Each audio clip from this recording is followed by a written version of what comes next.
So you're gonna have 2 years of very low population of children in the public schools.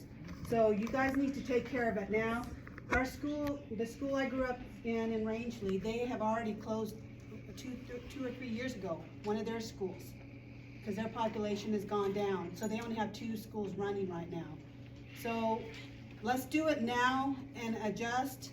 And as a teacher, I homeschool, so I have concept of teaching, but focus on why you were a teacher. You're there to help a child go from a level of nothing to a higher. And so when you're going to these new schools, think about these kids that have been neglected in these schools that don't have the top teachers. And focus on them too. And the kids that go there that are smart, they're gonna help them. So let's bring everybody up and not just focus on ourselves. You know, our society is a me attitude. Let's focus on everybody and bring these kids who are not as fortunate in these other schools and bring them up, okay? Okay, I'm gonna go to the young lady in the green back there. Hi, I'm Alicia. I'm a mom of a neurotypical kid who is in kindergarten and then a child who has special needs. I'm gonna be your needy, your very vocal special needs mom. Because that is not been talked about. I am embarrassed that you guys put on your slide that it said special education to be determined, like for efficiencies. And the speech therapist spoke at that meeting and how you could serve, super, like it makes my skin boil that to think like, is my son gonna get these services in school? We do everything outside of school. We do OT, PT, everything. But in school, he needs that too. It's so important. And you guys, like, nobody's talked about this. The director hasn't been here. Any meetings, no communication to families. Like, I'm so scared of a child already. Neurotypical, going to middle school, it sucks. And now my SPED child is going in with to be determined for his services. So please make that a priority and not to be determined. Let me address that just a little bit, and I agree, that's probably not how I prefer for that to be displayed on our website. So our director is retiring, so we are trying to figure out who can be that point person right now to be able to work with that, and I know they're putting a team together. So we're in a little bit of a limbo because that person's retiring, and so for her to start that and then, you know, move it. So not as an excuse, but just saying what the reality is. Secondly, we have to make sure that wherever we put those children, we can offer the services, because by law, we are obligated to meet those IEPs and those things that we need to provide for those students. So what we need to do is, based off of where we know certain staff would be, we would know what funding is there to make sure that all those services would be there. And so I know it's not a clear-cut answer, but those are the pieces that, at least from when I've talked to different people within SPED, and you know, and our current attorney is, I mean, she is great when it comes to SPED, and she's been giving information too on how we can make sure we're meeting those needs in an even better way, to make sure that by law we're doing what we need to do for those kids, because it is a priority. I just know that we don't know exactly where those again, the FTE, those people will be, so that we can make sure we have all those services provided for our kids. Because again, some of the schools where they are under enrolled right now, we don't have enough people in there for the SPED kids that are there, and that's really concerning, because when we talk about kids not being able to learn out of fear, kids can't learn when, you know, the class sizes are way too big and you don't have enough people in those classrooms. I mean, as you all know, it's such a multifaceted issue, but I agree, I'll see if we can change the wording on that as far as it to be determined, because that's not what those kids are. It's not a to be determined. It's just that we know we have a lot more specific things that we need to do there. So we could look at rephrasing that, because we are really, and that team, they love those kids. I mean, our SPED department, I've gone to those district accountability special education meetings, and the people that they bring in, the teams that they try to create, I mean, they super love those kids. So I know that they are gonna take a lot of extra special care in figuring that out. So I'll see if we can get a little bit better information to give that to you. I do know that they'll probably have more clarity once, obviously, the board is making a decision on what those options are. So I apologize, it's probably not a very clear-cut answer, but I do appreciate your feedback on that piece of it, so. Yes, I know it's a legal document that you have to follow, and that, when I was hearing the speech therapists come and give numbers, that's my concern. Where you're gonna put them, I understand there's gonna be speech therapists in place, but they need a classroom, and they're already sharing with the, reading program or the counseling program.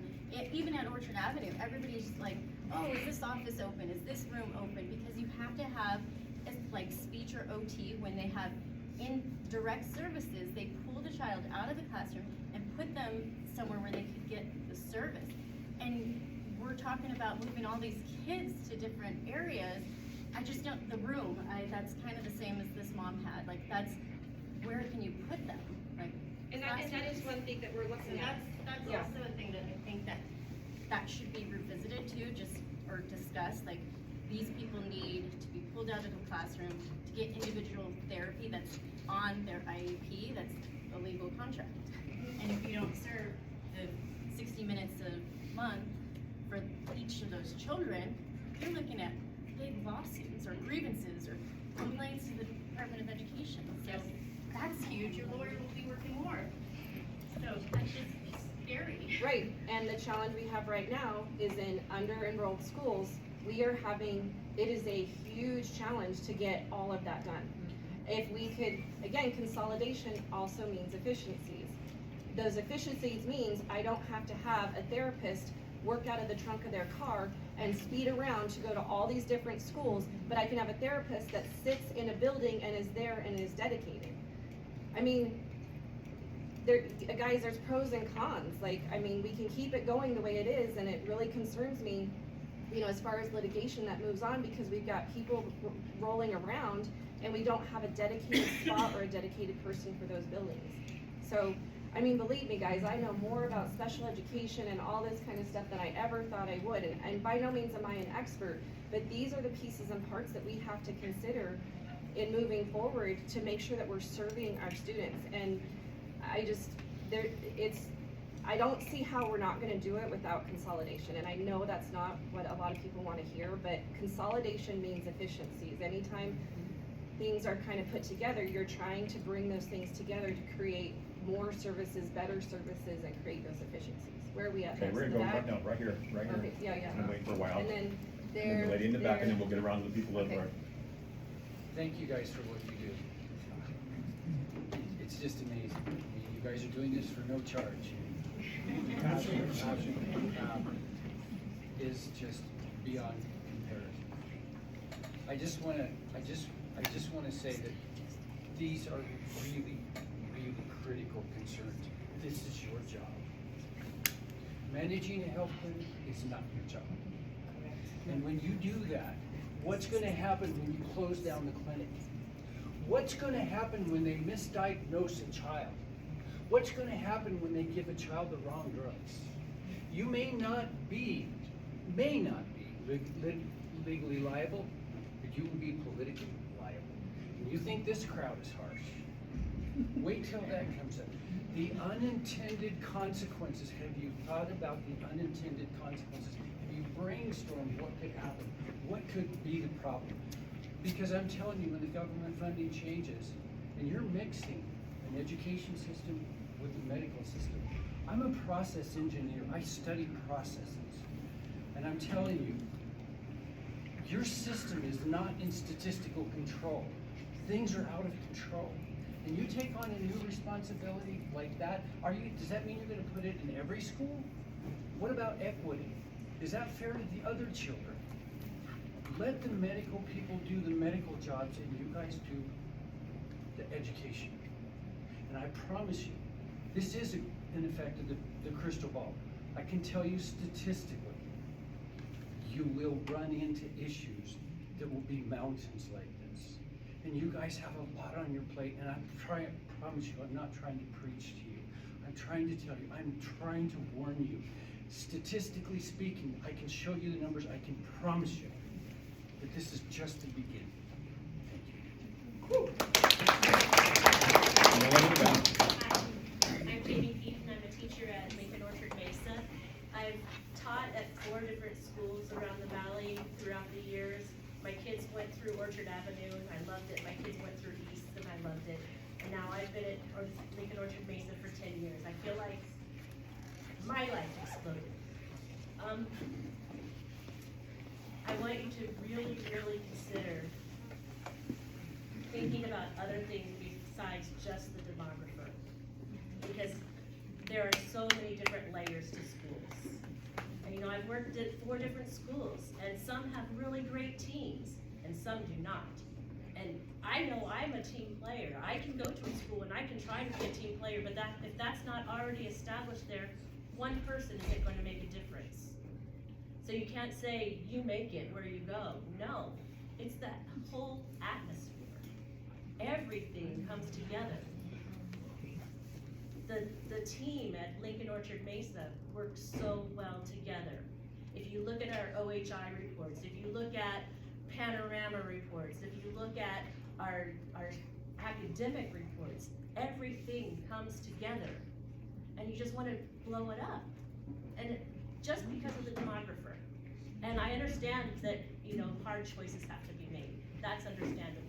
Just don't base it off of one criteria. If you have another question. Okay, gentleman, right there in the middle. Sure, hi everybody, my name is Joe, I've been here about 7 years. We moved here from Cleveland, Ohio before we came here. I had kids go to school there. They're on the other side of this. They have half as many kids as they had 50 years ago in Cleveland. Our house was next door to an elementary that was now a nursing home, to give you an idea, which is kind of the way the demography is going around here too. And you know, I came here, I'm in medical, I came here, I studied like stats on the side and stuff like this. Our fertility rate's going down. Like, it's just pretty much 48 out of 50 states in the nation. It's going in the hole. This is just what every school district's gonna have to deal with. But, you know, I thank you all the teachers. I see you guys kill yourselves every day for our kids. So you guys go to bat for our kids, work for our kids. We've loved being in this school district. But you know, there was a bunch of stuff parents did when I was in Cleveland. You guys have to put out this fire right now. You have to decide where to cut, who to cut, but after that, before next year, like when we moved into that district, we filled out that dang school lunch form. That was a parent lift. That happened because they needed that money from outside. They said, hey, we know you probably have friends who are homeschooled. That's great. If you love this school, please advertise to those kids and those parents, like, hey, our school district's great. Would you ever consider sending your kid to the school district and bring the money back with them too? Stuff like that. And so I know you gotta put out this fire now, you make this decision by the end of the week. After that, any recommendations from these districts that have been from the other side of the demography mountain? Hey, what can parents do to get actively involved, to get more kids in the school district? Kids who are already here, kids who are here to do some of the forms. I know school lunch forms, since free school lunch has been all screwed up, you know, all that kind of stuff to get as much money as we can in here.